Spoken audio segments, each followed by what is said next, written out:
मोदी किससे डरते हैं पता चल चुका है। मोदी क्यों डरते हैं ये भी पता चल चुका है।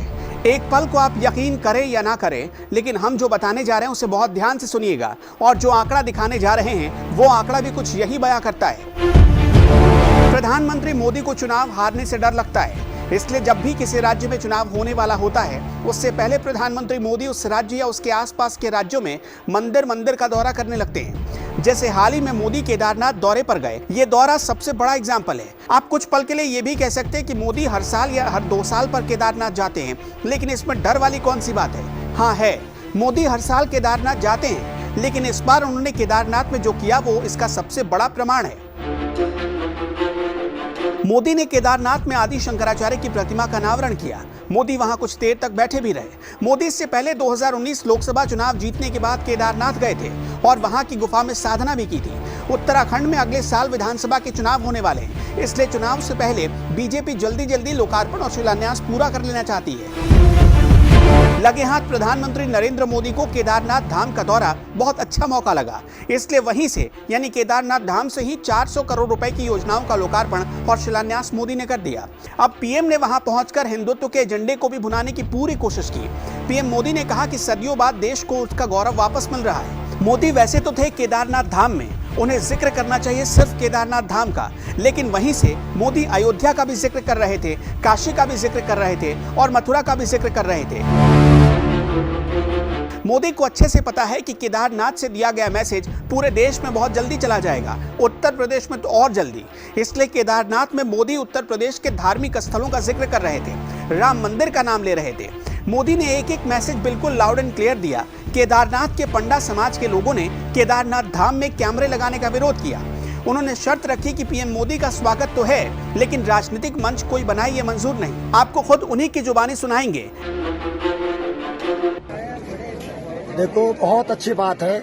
श्रद्धा पूरे विश्व की है केदार बाबा में, वैसी श्रद्धा मोदी जी की भी है। मोदी जी को हमने पहले ही कहा था, मोदी जी का जब प्रोग्राम सेट हुआ था उससे 2 दिन पहले हमने अपनी बाइट में कहा था केदारनाथ में 2 चीज का तीर्थ पुरोहित घोर विरोध कर रहे हैं। नंबर 1 चीज, यहाँ जो है राजनीतिक मंच न लगे।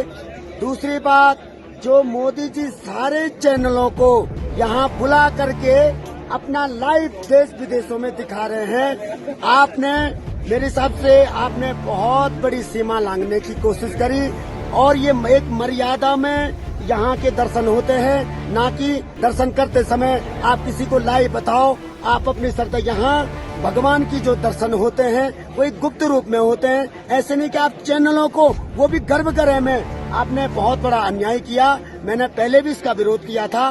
मोदी जी को ऐसा नहीं करना चाहिए था। कम से कम कुछ तो यहाँ के तीर्थ पुरोहितों की मोदी जी को मानना चाहिए। आखिरकार मोदी जी या उनके सलाहकार ऐसे उनको क्यों नहीं बताते हैं कि यहाँ बिल्कुल भी जो है लाइव दर्शन नहीं होते हैं। यहाँ श्रद्धालु आता है, अपना गुप्त दर्शन करता है, भगवान का आशीर्वाद लेता है और अपने गंतव्य की ओर चले जाता है।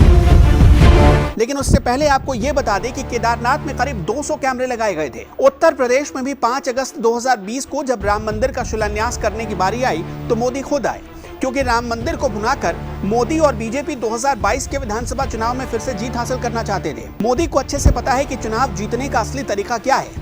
राम मंदिर करोड़ों लोगों की आस्था का केंद्र है। राम मंदिर भले ही सुप्रीम कोर्ट के आदेश से बन रहा हो, लेकिन बीजेपी के नेता और खुद सीएम योगी आदित्यनाथ और खुद पीएम नरेंद्र मोदी जगह जगह घूमकर ये दावा कर रहे हैं कि मंदिर उन्होंने ही बनवाया है। 2017 में गुजरात विधानसभा चुनाव में प्रचार की शुरुआत हुई, तब भी मोदी ने मंदिर के दर्शनों से ही प्रचार की शुरुआत की। तब पीएम ने आशापुरा मंदिर में जाकर दर्शन किया। 2018 में होने वाले मध्य प्रदेश चुनाव में प्रचार की शुरुआत हुई तो नरेंद्र मोदी मंदिर पहुंच गए। तब मोदी अमरकंटक यात्रा पर गए थे। इसलिए जानकार मानते हैं कि मोदी को चुनाव में जाने से डर लगता है, इसलिए इस डर को मिटाने के लिए मंदिर की परिक्रमा करने लगते हैं।